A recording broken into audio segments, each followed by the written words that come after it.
Hace un tiempo habíamos visto lo que nos heredó la Reforma, las 5 solas. Para la salvación del alma, para quedar a paz con Dios, son necesarias estas 5 cosas. Y también para la vida cristiana y también para saber cómo congregarnos también son necesarias, pero no hay más. Esto lo vimos con detalle la vez pasada. Los cristianos debemos depender solo de la Escritura, es la primera sola, y para eso tenemos el versículo de 2 Timoteo 3:16. Toda la Escritura es inspirada por Dios y útil. Entonces, para nuestra vida como creyentes, solo necesitamos la Escritura y nada más.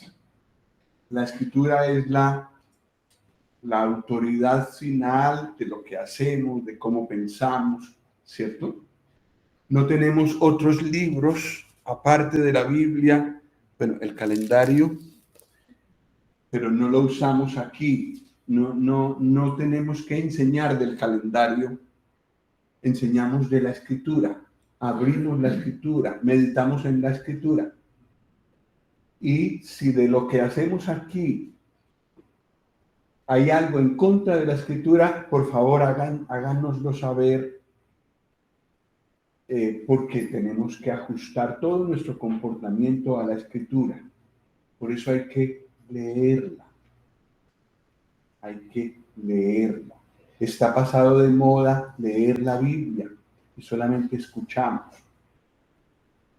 Pero no es lo que debemos hacer. Cada creyente debe tener contacto directo con la Escritura. Y todo lo que sucede, todo lo que se hace en la congregación, todo lo que hacen los hermanos, mirarlo como dice la Escritura, en comparación con la Escritura. Eso es muy importante. ¿Por qué? Porque la Escritura es lo que es inspirado por Dios. Es la carta de Dios para nosotros. No nos ha dado otra. Entonces, por eso tenemos que ajustar todo nuestro comportamiento a la Escritura. El segundo es solo Cristo. Y es un versículo que hay en 1 Timoteo 2:5. Hay un solo Dios y un solo mediador entre Dios y los hombres, Jesucristo hombre. Estos versículos que hay aquí y algunos más que apoyan estas verdades, las vimos en la vez pasada, cuando meditamos un poco en cuanto a la Reforma. Hay un solo Dios y un solo mediador entre Dios y los hombres, Cristo. Jesucristo hombre. Así que la iglesia no es mediadora, la congregación no es mediadora. Nadie puede salvar a alguien, nadie puede salvar a una persona, sino solo el Señor Jesucristo. No hay otro nombre bajo el cielo dado a los hombres en el que podamos ser salvos. Cada persona tiene que acudir al Señor Jesús, entregarle su vida a Él y recibir de Él la salvación. Nadie más lo puede hacer, ni una congregación, ni una religión, nada. El Señor Jesús. Hay un solo Dios y hay un solo mediador entre Dios y los hombres, Jesucristo hombre. La tercera sola es la sola gracia. Eso lo leímos en Efesios 2:8. Por gracia sois salvos, por medio de la fe. Por gracia, Dios nos regala la salvación. Sabe que no podemos ser salvos de otra manera.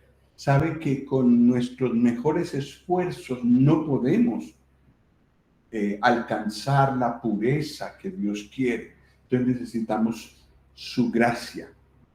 Que Dios nos regale la salvación. No la merecemos, pero que Dios nos la dé. Así que solo por gracia y no por obras que podamos hacer. Aunque hace 8 días el hermano Josué nos aclaró bien que no somos salvos por obras, pero sí somos salvos para obras. Y cuando el creyente, cuando una persona le ha entregado su vida al Señor, sus obras hacen ver esa fe.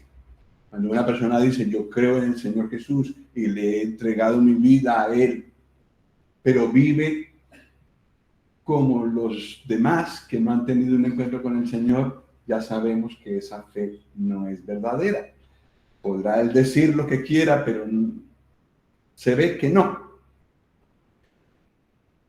Somos salvos por gracia, no por obras. Somos salvos porque Dios quiso darnos la salvación, no es que la merezcamos. Pero una vez que el Señor Jesús ha venido a nuestro corazón, nos capacita para hacer las obras de Dios en este mundo. Pero la salvación es solo de gracia. Y también solo por la fe, porque el mismo versículo sigue diciendo, por gracia sois salvos por medio de la fe. Y esto no de vosotros, es don de Dios. Por gracia sois salvos por medio de la fe. Se necesita creer en el Señor Jesús. De los que estamos aquí, ninguno estuvo presente en el Gólgota, en el Calvario. Ninguno de nosotros estuvo presente. ¿Y cómo es que somos salvos? Porque creímos algo que no vemos. Creímos que el Señor Jesús cargó allá en la cruz todos nuestros pecados, toda nuestra culpabilidad, toda nuestra maldad. ¿Cómo nos la dio Dios? Por la fe, creyendo en el Señor Jesús. Muy preciosas verdades que estaban dormidas antes de la Reforma y que a causa de el contacto directo con la palabra de Dios volvieron a la luz. Ese fue el secreto, volver a las Escrituras y no solo a escuchar a otras personas hablar ideas, filosofías, sino volver a la Escritura. Eso fue lo que produjo este cambio tan grande en la Reforma. Y por último, solo a Dios la gloria de nuestra salvación, de nuestra vida cristiana.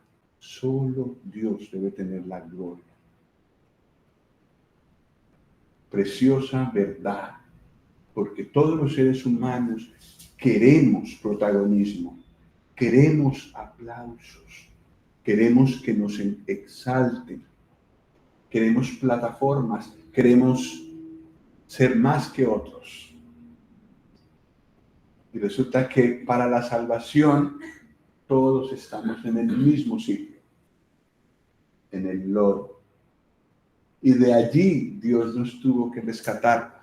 Entonces el hecho de que en el cielo habrá una cantidad enorme de personas, hombres y mujeres, gozosos, cantando, alabando a Dios, postrados delante del Dios el Padre y del Señor Jesucristo, ¿a qué se debe?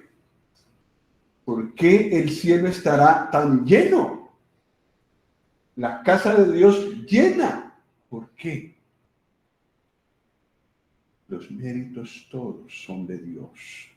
Dios el Padre que nos amó, como hemos visto en la primera reunión, siendo enemigos, eso éramos, ofensores, eso éramos. Y Dios envió a su Hijo. Y el Hijo se entregó por enemigos también. ¿Cómo puede el Señor Jesús orar por sus enemigos, orar por sus verdugos con todo su corazón? Nunca oró de cualquier manera. Y dijo, Padre, perdónalos porque no saben lo que hacen. ¿A quiénes se refirió? ¿Por quiénes oró? por todas esas personas que estaban unidas, insultándolo y rechazándolo en una sola palabra. Y por ellos oró: Padre, perdónalos porque no saben lo que hacen. Entonces en el cielo estaremos muchos, todos los salvos, todos los que hemos confiado en el Señor Jesús, estaremos allí y todos tendremos que decir: yo no merecía estar aquí. Y entonces, ¿por qué estás? El Señor Jesús, solo Él tiene los méritos. Solo a Dios la gloria. Porque de Él y por Él y para Él son todas las cosas. A Él sea la gloria por los siglos. Amén. ¿Y gloria para nosotros? No hay. Y cuando nos descuidamos y queremos gloria para nosotros y la buscamos y hasta nos sentimos mejores que otros creyentes, es bueno si algún otro hermano o hermana nos dice: hermano, cuidado, cuidado. Somos salvos por pura gracia y no mereces nada. No te engrandezcas sobre otros, porque la gloria solo debe ser para el Señor. Bueno, pues esta reforma ocurrió en 1517. Eso por marcar una fecha, porque ya desde antes hubo varios grupos que volvieron a la Escritura y se dieron cuenta de esas verdades. Lo que pasa es que cuando realmente se volvió un movimiento grande fue en 1517, es decir, 8 y 17, 25 años después del descubrimiento de América. Pero entonces, a partir de allí, los grupos de creyentes que salieron de la iglesia oficial que había y empezaron a reunirse y solo a buscar la Escritura, empezaron a agruparse de ciertas maneras. Y uno de los grupos que resultó con el pasar de los siglos fue este grupo en el que estamos, que en España se llama Asamblea de Hermanos. En Colombia tiene varios nombres: Centro Bíblico. En Honduras me parece que se llama Local Evangélico o Sala Evangélica. En Venezuela, Local Evangélico. Pero más o menos tienen los mismos principios. Y me gustaría un poco mirar con la Escritura. No tenemos estatutos, todos los estatutos que tenemos, la manera de reunirnos, todo es de la Escritura directamente. ¿Cómo nos reunimos? ¿Cómo empezó esto y cómo lo hacemos? Hace 8 días y hace 15 días estuvimos acompañando a un hijo nuestro que vive en Alemania y él va a una asamblea también como esta. Pues por cosa del idioma, no hablamos alemán, teníamos que ser traducidos y si no había quien nos tradujera, pues tener paciencia y mirar un poco, que nos señalaran en la Biblia qué versículos eran, de tal manera que como los nombres de la Biblia se parecen, pues entonces ir uno mirando. Pero bueno, gracias al Señor que teníamos ayuda, un poquito de ayuda, y pudimos más o menos seguir las cosas. Pero fue muy bonito para mí, que tenía en mente este tema hace ya unas semanas, ver a hermanos reunirse así, mirando lo que dice la Escritura en alemán y haciéndolo, siguiendo lo que dice la Escritura. Y pensé yo, qué bonito ver estos principios funcionando. Y, por supuesto, nosotros también tenemos esos principios y también queremos que eso funcione aquí entre nosotros. Bueno, vamos a hacer un poco de historia rápidamente En 1492 fue el descubrimiento de América. Ese es un buen momento común a todos nosotros, ¿cierto? Un punto de la historia muy importante. En 1492. En 1517, Lutero clava las 95 tesis en el templo en el que él enseñaba, en Wittenberg, en Alemania, y con eso más o menos se toma de referencia que allí empezó la Reforma. Es decir, se redescubrió la Escritura, se volvió a la Escritura, a la Santa Biblia. En 1569 vio la luz la primera Biblia en castellano. Después de la Reforma, en varios idiomas se tradujo la Biblia. Antes solo se leía en latín, todos en latín, pero el pueblo que no leía ni escribía y que no hablaba nada de latín, pues no podía tener acceso a la escritura.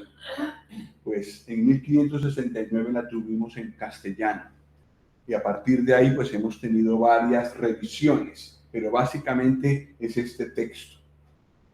Y también hemos meditado todo lo que costó la Biblia en castellano. En 1827 empezó ese movimiento de los hermanos que les digo. Ellos se dieron cuenta de que en muchas iglesias había muchos reglamentos que no estaban en la Biblia. Y pues para el funcionamiento de todas las cosas, sí, hicieron estatutos, pero se dieron cuenta de que estábamos perdiendo la centralidad del Señor Jesús y que estábamos haciéndonos otros nombres. Entonces ellos salieron en forma, tocados por el Señor muy fuertemente para reunirse solo alrededor del Señor Jesús, solo al nombre del Señor Jesús. Eso empezó en 1827. Así que en 2027 harán 200 años. Vamos a ver si muchos de los hermanos que están agrupados en el movimiento de hermanos hacen alguna cosa por los 200 años. No que haya oído yo, que haya planeado algo, pero es interesante. En 1831, es decir, 4 años después, y hasta 1845 se iniciaron varias asambleas en Suiza, Francia, Alemania, Holanda, Estados Unidos y Canadá y las islas del Caribe. Muchas personas, ese deseo de volver a las Escrituras, de redescubrir en las Escrituras todas las verdades que había allí, eso creció como pólvora, especialmente aquí en Europa.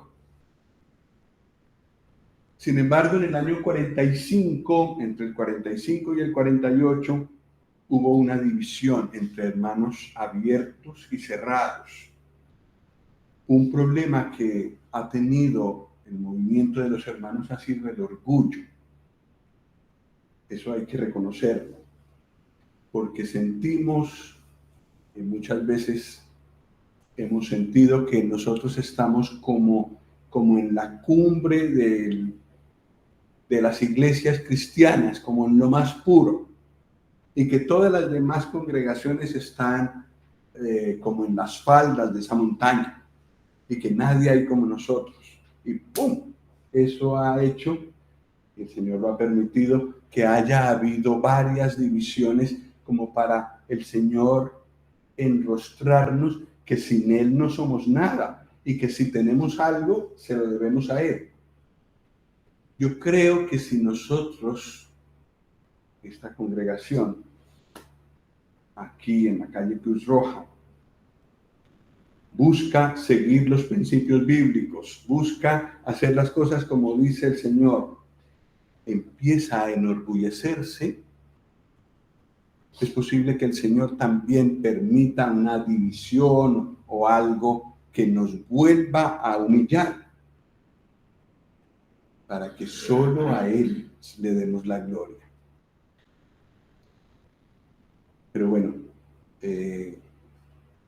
lo que pasó en el año 1845 se ha repetido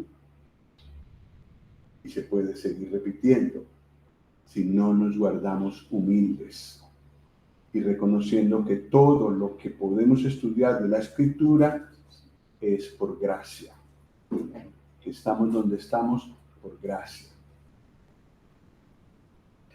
Bueno, en 1863 fue el inicio de las asambleas de hermanos en España. Pues 18 años después de la división entre hermanos abiertos y cerrados, los hermanos abiertos vinieron a España y allí empezó la obra entre de las asambleas de hermanos en España, y ahora hay una cantidad grande.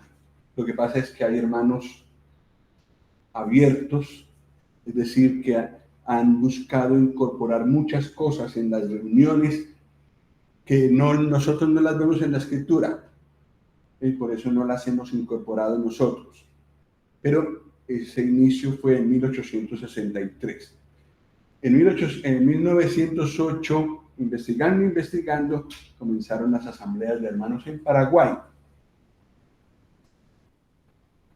En 1924 comenzaron en Colombia, a través de la familia Oyner, no el hermano Alden, sino sus padres. En 1928 fue el comienzo de las asambleas en Chile. Y hoy en día, en 2023, hay asambleas en 160 países del mundo, de diferentes corrientes, pero todas de la misma raíz. Bueno, eso es historia, y esto pues no es tan importante, solo son datos que nos sirven como referencia. Lo importante ahora es la Escritura. ¿Estamos o no estamos en lo que el Señor quiere? Bueno, vamos a mirar algunas de las cosas que el Señor quiere que hagamos en nuestras reuniones.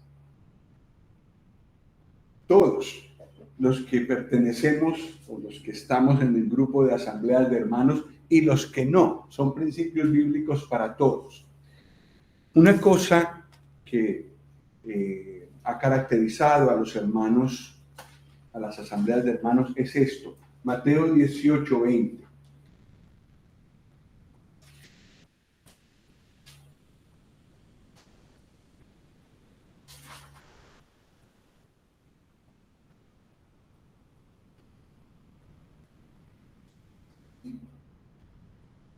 Mateo 18:20.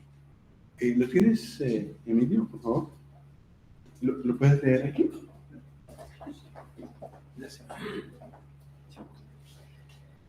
Porque donde están 2 o 3 congregados en mi nombre, allí estoy yo en medio de ellos. Gracias, hermano. Donde hay 2 o 3 congregados, ¿cómo? En mi nombre, dijo el Señor Jesús. Por eso, por favor, no nos pidan que cambiemos el letrero que hay allá afuera nunca. El nombre al que nos reunimos, alrededor del que nos reunimos, el nombre que nos identifica, es el nombre del Señor Jesús. No queremos, no debemos reunirnos en otro nombre. ¿Por qué? Porque solo cuando nos reunimos alrededor del Señor Jesús y buscándolo a Él como centro, es que Él está. Si se reúnen cristianos, pero no se reúnen al nombre del Señor, buscándolo a Él, sino buscan engrandecer otro nombre, pues yo creo que el Señor no está allí. Con todo respeto, porque sé que hay hermanos que no se reúnen con nosotros, de los que tengo mucho que aprender, son hermanos muy preciosos para el Señor. Hay algunos que tienen unas vidas ejemplares, maravillosas con el Señor, son ejemplos de cristianos modelo en este siglo, y los hay muchos que no están aquí, que no se reúnen con nosotros, pero el Señor desea que todo nombre, por famoso que sea, caiga delante del nombre de Él, y que nos congreguemos a su nombre, buscándolo a Él como centro. Ese es un punto muy importante, porque hasta 1827, que empezaron las primeras asambleas, había muchos nombres, denominaciones, iglesias. Y estos hermanos pensaron en el nombre del Señor Jesús. Y en Filadelfia, en Apocalipsis 3,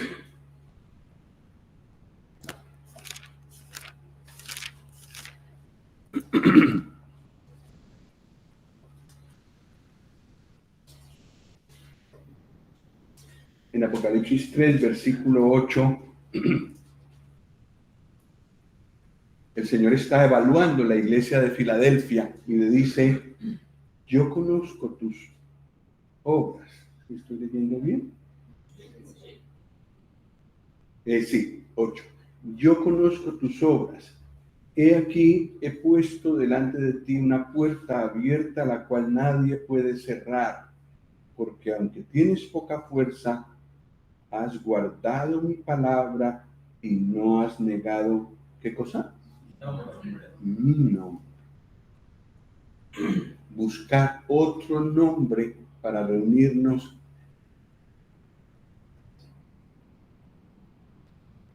Bueno, no lo tenemos que hacer. Ni nosotros ni nadie.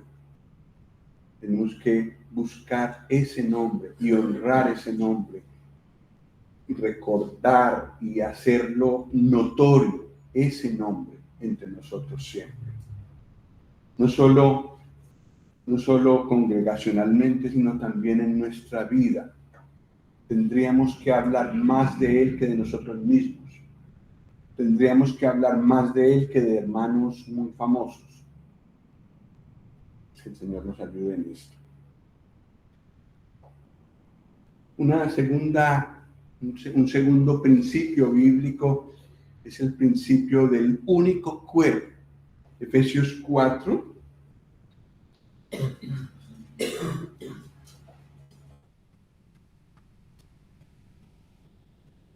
Versículos 3 al 6. ¿Lo tienes, Llama? Por favor. Efesios 4, 3 al 6.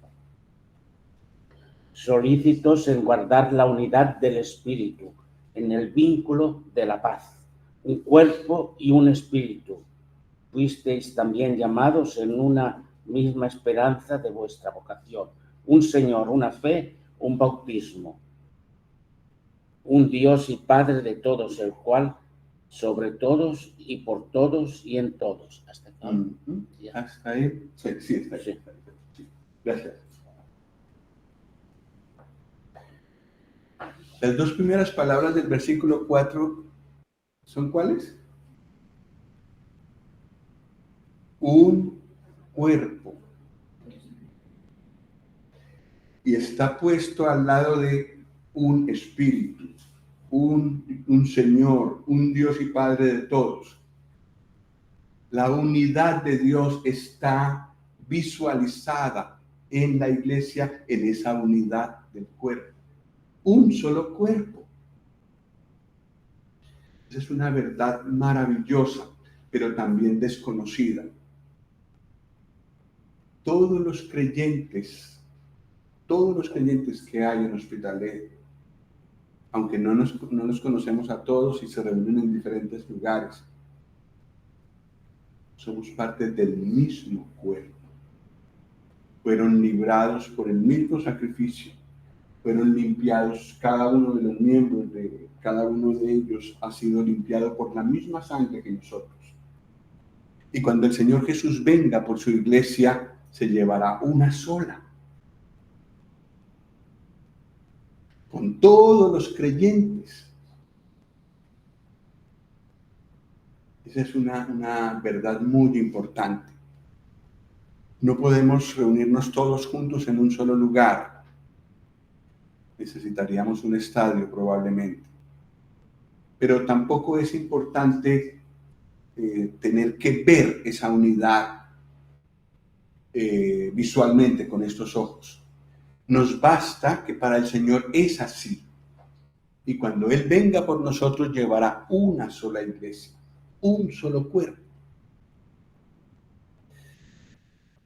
Nosotros tenemos entre los emblemas un pan y una copa cuando celebramos la cena del Señor. El pan representa el cuerpo que Cristo dio en la cruz del Calvario por nuestros pecados. Pero también representa el cuerpo de Cristo, que es la iglesia. El cuerpo místico de Cristo, podríamos decir, que es la iglesia. Es un pan, un cuerpo. Y en ese pan podemos ver a todos los creyentes, todos los que han nacido de nuevo, todos los que han tenido una obra de regeneración en su corazón, que han cambiado de muerte a vida y que anhelan ahora servir al Señor y seguirlo. Todos están ahí. Necesito fe para verlos, porque si levanto un poco mis ojos y veo la realidad terrenal, veo que hay muchos grupos, pero el Señor tiene una sola iglesia. Y no importa que no esté toda reunida en un solo lugar, en el cielo estará toda reunida en un solo lugar. Lo que importa es que mi corazón entienda que hay un solo cuerpo y que no necesitaron más gracia mis hermanos que no se reúnen conmigo que yo. Que necesitamos todos el mismo perdón, la misma gracia de la que hemos hablado antes. No somos superiores. No hay entre los que están afuera tampoco superiores a nosotros. La dignidad nos la dio el Señor Jesús a todos. Somos un cuerpo. Y esto tenemos que tenerlo en cuenta. De tal manera que si viene con nosotros, viene a visitarnos un hermano que vive en pureza moral, en pureza doctrinal, tendría que tener un lugar entre nosotros, porque es miembro del cuerpo de Cristo. Esta verdad es muy importante. Tenemos que admitir en nuestro corazón a todos los verdaderos creyentes que hay. El único cuerpo, el cuerpo de Cristo. Y cada congregación es una representación de esa iglesia universal, del cuerpo de Cristo.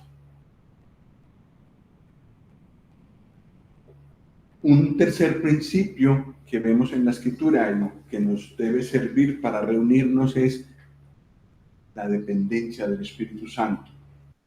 1 Corintios 12.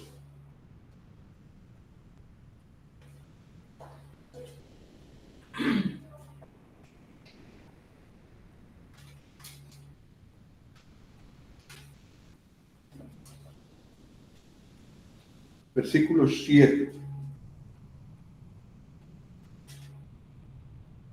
Aquí está hablando a creyentes y dice, versículo 7, pero a cada uno le es dada la manifestación del Espíritu para provecho.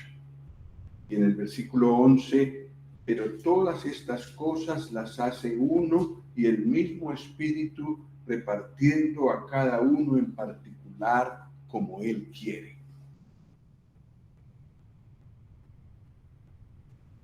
¿Cómo sabemos lo que el Espíritu Santo quiere que hagamos?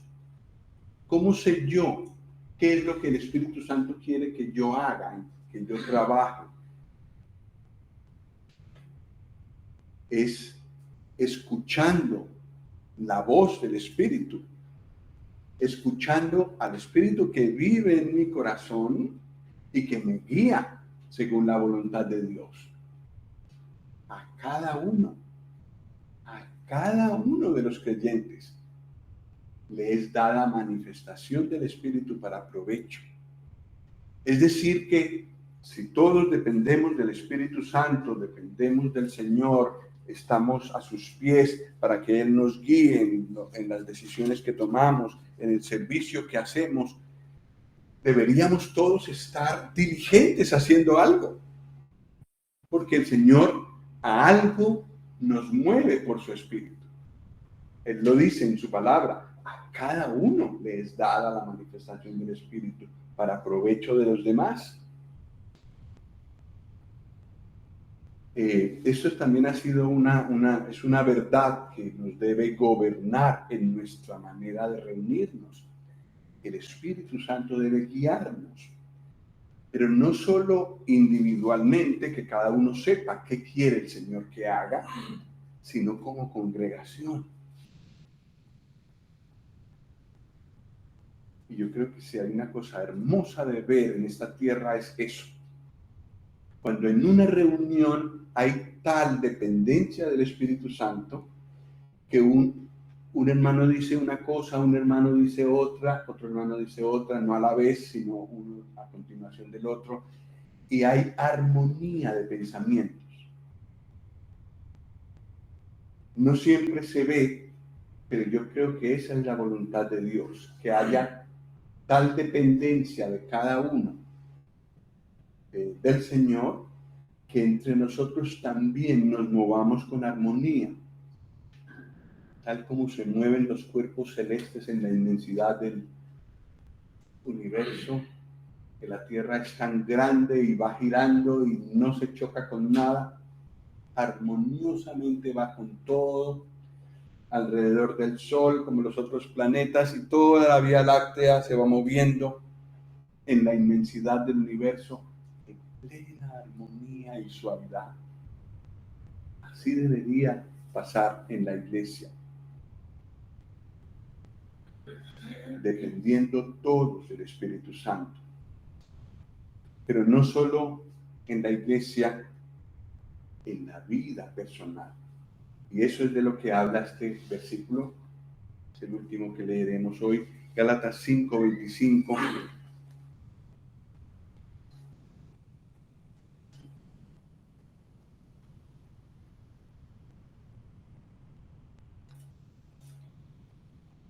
Lo leemos juntos.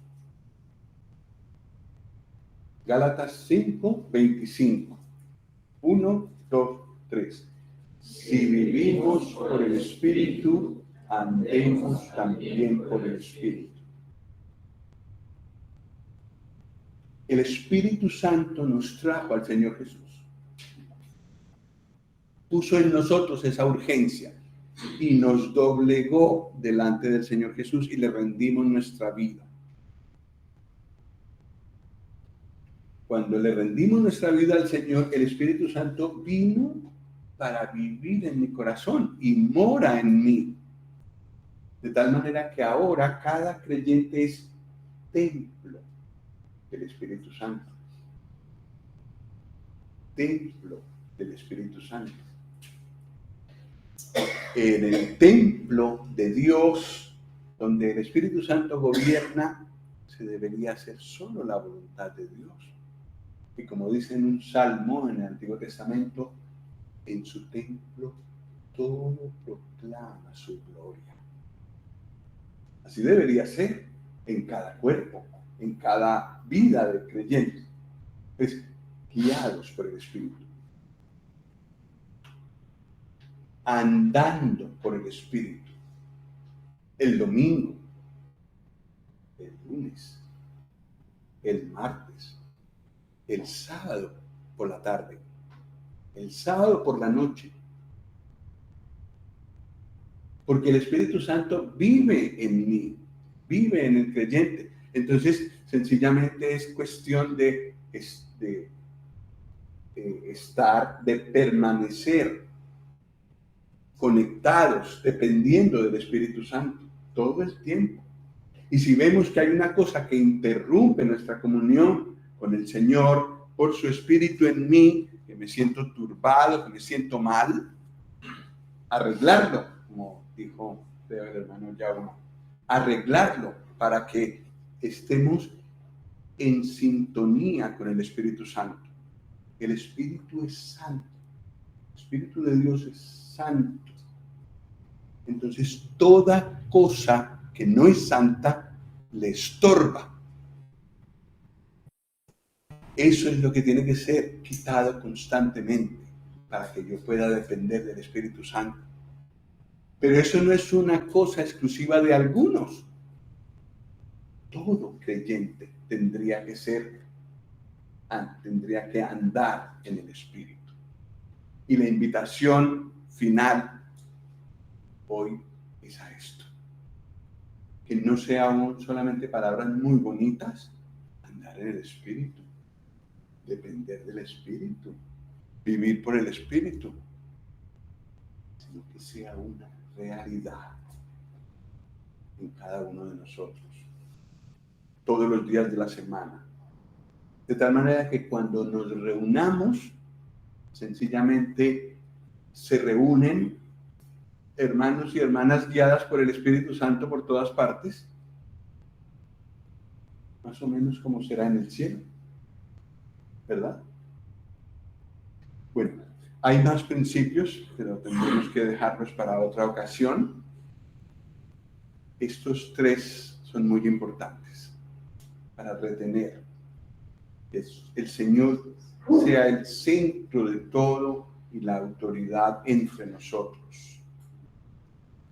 Que nos reunamos reconociendo que todos los creyentes en todos los lugares formamos un solo cuerpo.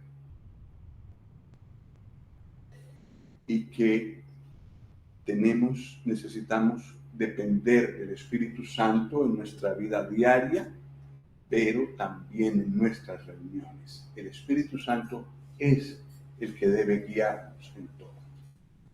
Que el Señor nos ayude en estas cosas. Vamos a pedirle el favor al hermano Rodrigo, si nos puede terminar con una oración.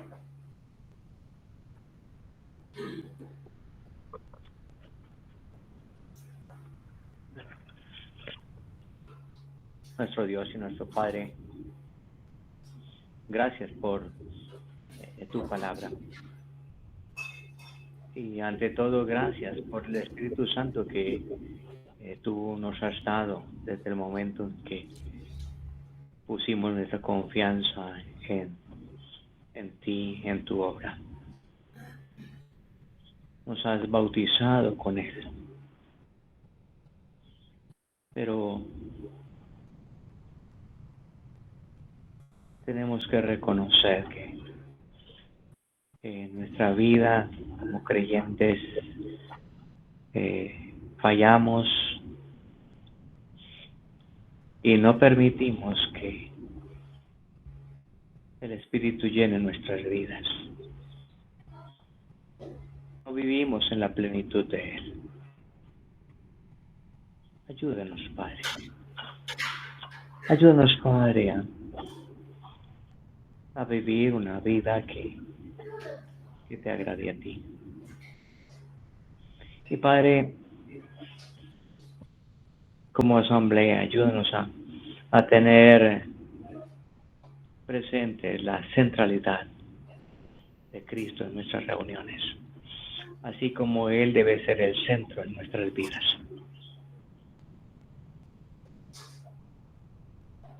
Te rogamos, Padre, que tú seas guiándonos, iluminándonos en este proceso, y que sea tu Espíritu el que nos ayude a vivir en esa dependencia. Gracias, Padre, por reunirnos esta mañana para escucharte, para tener este tiempo de compañerismo cristiano, pero por sobre todo gracias porque nos reúnes para hacer memoria de lo más preciado, tu amado Hijo. Pedimos, Padre, tu bendición en esta semana, que hay bastante actividad, tanto por la conferencia como por otros asuntos a nivel de familiares. Todos tienen cosas pendientes, trabajos. Te pedimos que tú ayudes y bendigas a cada uno de los que tiene que desplazarse hasta la conferencia para poder disfrutar de ella. Bendícenos y guárdanos. Te lo suplicamos en el nombre de Jesús. Amén. Amén.